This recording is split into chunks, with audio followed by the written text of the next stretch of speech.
And so I also would always take advantage of just the appeal of what we hope for children.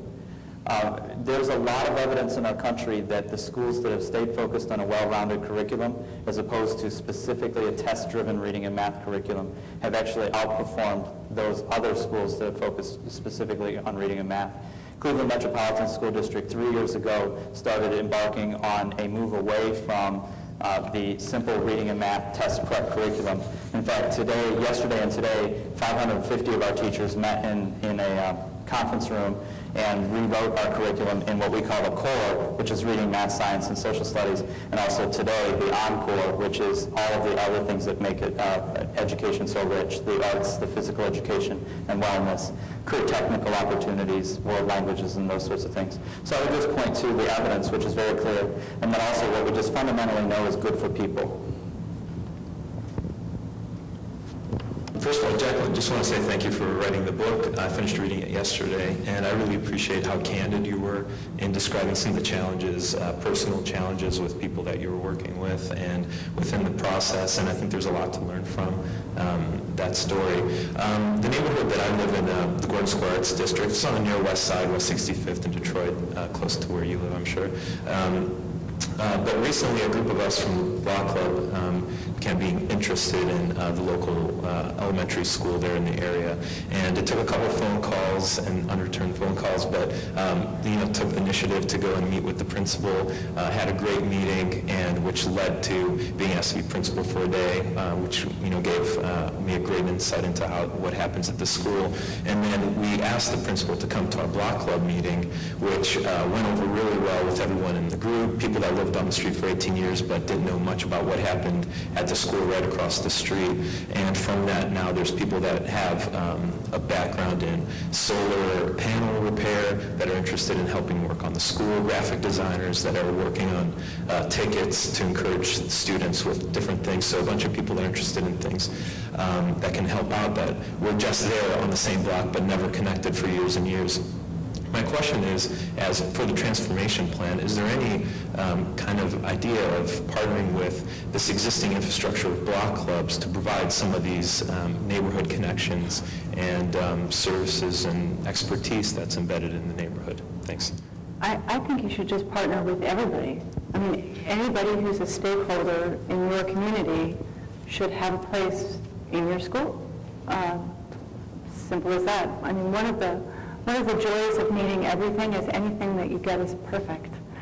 So there isn't anybody in this room who doesn't have a skill that couldn't be applied to fixing a neighborhood school. So, I think it's great what you guys are doing, and I wish you, tremendous success.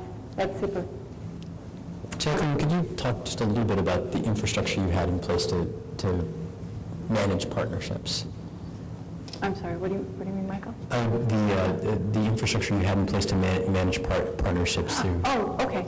So in order to manage our partnerships, we partnered with Jane Addams Whole House Association, which is a century-old not-for-profit partner. It's one of Chicago's leading partners. So for a traditional community school, the idea is that you partner with a not-for-profit partner, and they would manage to bring in whatever the services are that your school needs. So, our blueprint, our model, what our school looks like, it's not a one-size-fits-all model. This is not, a magic bullet. So my neighborhood school is going to look different than your neighborhood school. We're going to have different partners. I live in Boys Town. There are probably more disco balls in my neighborhood than in yours. This is my neighborhood. This is my community, and this is what we need. And but every neighborhood should reflect and refract its own neighborhood. So if your neighborhood needs more social services, a traditional school model obviously is better suited than a fee-for-service model, which works in my middle-class neighborhood. It's a question of what your neighborhood needs. So we have a not-for-profit partner. We also have a not-for-profit partner running our daycare component, our kids club as well. Because a mommy, as a mommy cannot run, a community center. It's a $40,000 position with benefits, and that manages to service not just the 250 kids every day at Mellahurst who are there after school, but it also services the whole neighborhood, because you don't have to go to Melhurst to come take a hip-hop class at Melhurst after school. You can be anybody. It's just the first slots would go to Melhurst kids first, but then it's opened up to the whole community. So, whoever's out there, just bring them in. Other questions? Good afternoon. Thank you both for your comments this afternoon. My question really picks up from where Eric Gordon left off towards the end of your conversation around some of the systemic barriers that are experienced in terms of being able to really fully support our community schools. So I was hoping Jacqueline could share with us some of those systemic or structural barriers that you encountered through your movement, and I really like that language that you use. And one in particular that I'm really interested in is how you got that salad bar in the school. So, Well, every school has barriers towards participation. Every neighborhood does, and it doesn't matter whether moms are working 2 or 3 jobs, or just working 1 job, or just driving, 7 blocks. It doesn't matter. Every neighborhood has barriers. So the trick is to figure out how to overcome them. And so maybe that means you don't have meetings during school hours. Maybe your meetings take place at night, or maybe they take place on the weekend, or maybe you only work through email. I mean, now that we have Facebook and this social media we have now, people would say to us, what was the hardest thing about organizing? And we said, well, we had diapers and crayons and wipes and nobody had a pen, But now it's so easy. You could just bump your iPhone and boom, the whole world is connected. So in a way, I think a lot of the barriers in some ways that we faced even just 8 years ago have evaporated for a lot of communities, because you can really harness the energy of a neighborhood in many ways much more easily.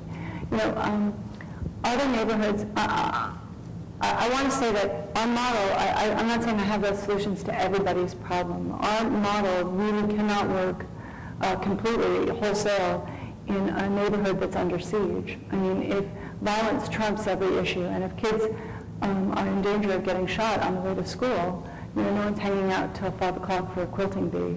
So I'm not claiming that this works everywhere perfectly, but I think there are elements that can be gleaned, and if they work, terrific. And every school is on a different point in the journey. So wherever you are, it's not going to look like mine, but that's fine. It shouldn't look like mine. It should look just like what you need. And what Susan Curlin would say, our principal, she would say, it doesn't matter because what it looks like at the end, because ultimately it's about participation. And engagement is the process. Engagement is the value. So, okay, maybe you don't need a hockey rink. Okay, you don't. But whatever it is that your neighborhood is bringing, that goodness that you're able to harness is of the utmost importance. So I really do believe this can work anywhere. And the hope is that elements of it would get picked up and put to good use. Other questions? My question has to do with the name of the school. When you have something that's associated with failure for so long, are you tempted to change the name? Did you guys come up against renaming it as a possibility so it got a fresh start? Well, Louis Nettelhurst was a German immigrant. The whole idea why anyone has physical education in America is because of Louis Nettelhurst. My school's over 120 years old, so we certainly weren't going to change the name. But we certainly were going to rebrand and reposition it, and that meant sort of honing in on what the school's most salient feature was, and working very hard to craft a message. Because if you don't craft your own message as a school, guess what? Your neighborhood's already crafted a message for you, and will continue to do that. So it is spin, and in our case, yes, in the beginning, was it a lot of smoke and mirrors? Absolutely. We were going back 75 years to dredge up this stuff. There wasn't a single piece of marketing material when we walked in the door.